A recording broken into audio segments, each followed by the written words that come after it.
Price lord. ಈ ಮುಂಜಾನೆ ಸಮಯದಲ್ಲಿ ಕೂಡ ಜೀವದ ರೊಟ್ಟಿಯ ಕಾರ್ಯಕ್ರಮಕ್ಕಾಗಿ ನಿಮ್ಮನ್ನು ಪ್ರೀತಿಯಿಂದ ಆಹ್ವಾನಿಸಿಕೊಳ್ಳುತ್ತೇನೆ. ಈ ದಿನದಲ್ಲಿ ಕೂಡ ಎಲಿಯನ ಪ್ರಾರ್ಥನೆ, ಅದು ಆಕಾಶದಿಂದ ಬೆಂಕಿಯನ್ನು ಇಳಿಯ ಮಾಡಿದಂಥ ಒಂದು ಪ್ರಾರ್ಥನೆ ಎಂಬ ಸಂದೇಶದಿಂದ ಪಿಟಿಕೆಯೊಂದಿಗೆ ನಿಮ್ಮೊಟ್ಟಿಗೆ ಬರುತ್ತೇನೆ. ಒಂದು ವಾಕ್ಯವನ್ನು ಓದಿಕೊಳ್ಳೋಣ. 1 ಅರಸು 18ನೇ ಅಧ್ಯಾಯದಲ್ಲಿ ನಾವು ಕೆಲವೊಂದು ಕಾರ್ಯಗಳನ್ನು ಅಲ್ಲಿ ನೋಡುತ್ತೇವೆ. ಅಲ್ಲಿ ನಾನಾ ವಿಧವಾದಂಥ ಕಾರ್ಯಗಳು ಅಲ್ಲಿ ನಡೆಯುತ್ತದೆ. ಆದರೆ ಒಂದು ವಿಷಯವನ್ನು ಮಾತ್ರ ಹೇಳೋದಕ್ಕೆ ಇಷ್ಟಪಡುತ್ತೇನೆ. ಇಲ್ಲಿ ಎಲಿಯನು ದೇವರನ್ನು ಪ್ರಾರ್ಥಿಸುವುದಕ್ಕೆ ಬರುತ್ತಾರೆ. ಆದರೆ ಅದಕ್ಕೆ ಮುಂಚಿತವಾಗಿ ಒಂದು ಜನಾಂಗ ಬಾಳಾನನ್ನು ಆರಾಧಿಸಿದಂಥ ತನ್ನ ಸ್ವಂತ ಜನರೇ ತನ್ನ ದೇವರನ್ನು ಬಿಟ್ಟು ಬೇರೆ ಆ ದೇಶದಲ್ಲಿ ಇದ್ದಂಥ ದೇವರುಗಳನ್ನು ಆರಾಧಿಸುತ್ತಾ ಇದ್ದರು. ಆಗ ಎಲಿಯನು ಅಲ್ಲಿ ಬಂದು ತನ್ನ ಜನರಿಗೆ ಹೇಳುತ್ತಾರೆ, ನಮ್ಮ ದೇವರೇ ದೇವರೆಂಬುದಾಗಿ ನೀವು ನಂಬಬೇಕೆಂಬುದಾಗಿ. ಆದರೆ ಆ ಜನರು ನಂಬುವುದಕ್ಕೆ ಅಲ್ಲಿ ಅವರು ಪಾತ್ರರಾಗಿರಲಿಲ್ಲ. ಆದ್ದರಿಂದ ಅವರು ಹೇಳುತ್ತಾರೆ, ನೀವು ಒಂದು ಯಜ್ಞವೇದಿಯನ್ನು ಇಟ್ಟುಕೊಳ್ಳಿ, ನಾನು ಒಂದು ಯಜ್ಞವೇದಿಯನ್ನು ಇಟ್ಟುಕೊಳ್ಳುತ್ತೇನೆ. ಅದರಲ್ಲಿ ಇಡಬೇಕಾದಂಥ ಎಲ್ಲ ವಿಧವಾದಂಥ ಕಾರ್ಯಗಳನ್ನು ಇಟ್ಟು ನೀವು ಪ್ರಾರ್ಥಿಸಿರಿ. ನಾನು ಕೂಡ ಒಂದು ಯಜ್ಞವೇದಿಯನ್ನು ಕಟ್ಟುತ್ತೇನೆ. ಯಾರ ಪ್ರಾರ್ಥನೆಯನ್ನು ಕೇಳಿ, ಆದರೆ ಬೆಂಕಿ ಮಾತ್ರ ಹಚ್ಚಿಸಬಾರದು ಎಂಬುದಾಗಿ ಒಂದು ಆಜ್ಞೆಯನ್ನು ಕೊಡುತ್ತಾರೆ. ಆದ್ದರಿಂದ ಆ ಬಾಳಾನಲ್ಲಿ ಇದ್ದಂಥ ಆ ಜನರು ಆ ಯಜ್ಞವೇದಿ ಮೇಲೆ ಎಲ್ಲವನ್ನು ಇಟ್ಟು ಅವರು ಬೆಳಗ್ಗೆಯಿಂದ ಮಧ್ಯಾಹ್ನದವರೆಗೂ ಅವರು ಅರಚಿಕೊಳ್ಳುತ್ತಾರೆ, ಕಿರುಚಿಕೊಳ್ಳುತ್ತಾರೆ, ತಮ್ಮ ಮೈಗಳನ್ನು ಅರಿದುಕೊಳ್ಳುತ್ತಾರೆ, ಬೇಡಾಡುತ್ತಾರೆ, ಕೇಳುತ್ತಾರೆ.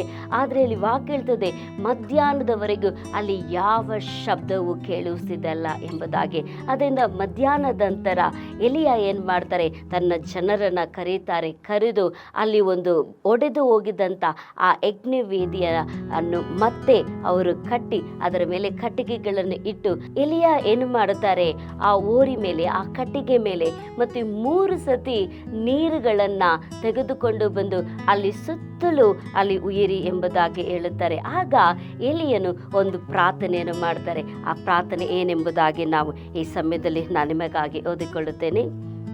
18ನೇ ಅಧ್ಯಾಯ 37ನೇ ವಾಕ್ಯ. ಕಿವಿಗೊಡು ಯೆಹೋವನೇ, ಕಿವಿಗೊಡು, ಯೆಹೋವನಾದ ನೀನೊಬ್ಬನೇ ದೇವರು. ಈ ಜನರು ಮನಸ್ಸನ್ನು ನಿನ್ನ ಕಡೆಗೆ ತಿರುಗಿಸಿಕೊಳ್ಳುವವನು ಆಗಿರುತ್ತೆ ಎಂಬುದು ಇವರಿಗೆ ತಿಳಿಯಪಡಿಸು ಎಂದು ಪ್ರಾರ್ಥಿಸಿದನು. ಕೂಡಲೇ ಯೆಹೋವನ ಕಡೆಯಿಂದ ಬೆಂಕಿ ಬಿದ್ದು ಯಜ್ಞ ಮಾಂಸವನ್ನು, ಕಟ್ಟಿಗೆ, ಕಲ್ಲು, ಮಣ್ಣುಗಳನ್ನು ದಹಿಸಿಬಿಟ್ಟು ಕಾಲಲ್ಲಿದ್ದ ನೀರನ್ನೆಲ್ಲ ಹೀರಿಬಿಟ್ಟಿತು. ಜನರೆಲ್ಲರೂ ಅದನ್ನು ಕಂಡು ಬೋರಲ ಬಿದ್ದು ಯೆಹೋವನೇ ದೇವರು, ಯೆಹೋವನೇ ದೇವರು ಎಂದು ಕೂಗಿದರು. ಹಲ್ಲೆಲೂಯಾ. ಇಲ್ಲಿ ನೋಡಿರಿ, ಆ ಬಾಳಾನಲ್ಲಿ ಇದ್ದಂಥ ಆ ಪ್ರವಾದಿಗಳು ಎಷ್ಟೇ ಅರಚಿ ಎಷ್ಟೇ ಕಿರ್ಚಿದ್ರೂ ಕೂಡ ಅವರ ದೇವರುಗಳು ಅವರಿಗೆ ಉತ್ತರ ಕೊಡಲಿಲ್ಲ. ಆದರೆ ಇಲ್ಲಿ ದೇವರು ಎಂಥ ಪರಾಕ್ರಮಶಾಲಿಯಾದಂಥ, ಎಂಥ ಮಹತ್ವಾದಂಥ ದೇವರೆಂಬುದಾಗಿ ಆ ಜನರಿಗೆ ದೇವರನ್ನು ತೋರಿಸಿಕೊಡಬೇಕೆಂಬುದಾಗಿ ಅಲ್ಲಿ ಎಲೀಷನು ಪ್ರಾರ್ಥನೆ ಮಾಡುವಾಗ ಅಲ್ಲಿ ವಾಕ್ಯ ಹೇಳ್ತದೆ, ದೇವರೇ ನೀನೊಬ್ಬನೇ ದೇವರೆಂದು ಈ ಜನರು ತಿಳಿದುಕೊಳ್ಳುವಂತೆ ಒಂದು ಮಹತ್ವಾದಂಥ ಕಾರ್ಯ ಮಾಡಿ ಎಂಬುದಾಗಿ ಪ್ರಾರ್ಥನೆ ಮಾಡುತ್ತಿರುವಾಗಲೇ ಆಕಾಶದಿಂದ ದೇವರು ಬೆಂಕಿಯನ್ನು ಕಳಿಸಿ ಅಲ್ಲಿದ್ದಂಥ ಮಣ್ಣು, ಕಟ್ಟಿಗೆ, ನೀರು ಎಲ್ಲವನ್ನು ಕೂಡ ಅದು ಸುಟ್ಟು ಹಾಕಿತೆಂಬುದಾಗಿ. ಆಗ ಜನರು ಹೇಳುತ್ತಾರೆ, ಯೆಹೋವನೇ ದೇವರು, ಯೆಹೋವನೇ ದೇವರೆಂಬುದಾಗಿ. ಹಲ್ಲೆಲೂಯಾ. ಆದ್ದರಿಂದ ಎಲಿಯನು ಒಂದು ಸಾಧಾರಣವಾದಂಥ ಮನುಷ್ಯನಾಗಿದ್ದರು. ಆದರೂ ಕೂಡ ಅವನು ಪ್ರಾರ್ಥನೆಯಲ್ಲಿ ವೈರಾಗ್ಯವಾಗಿತ್ತು.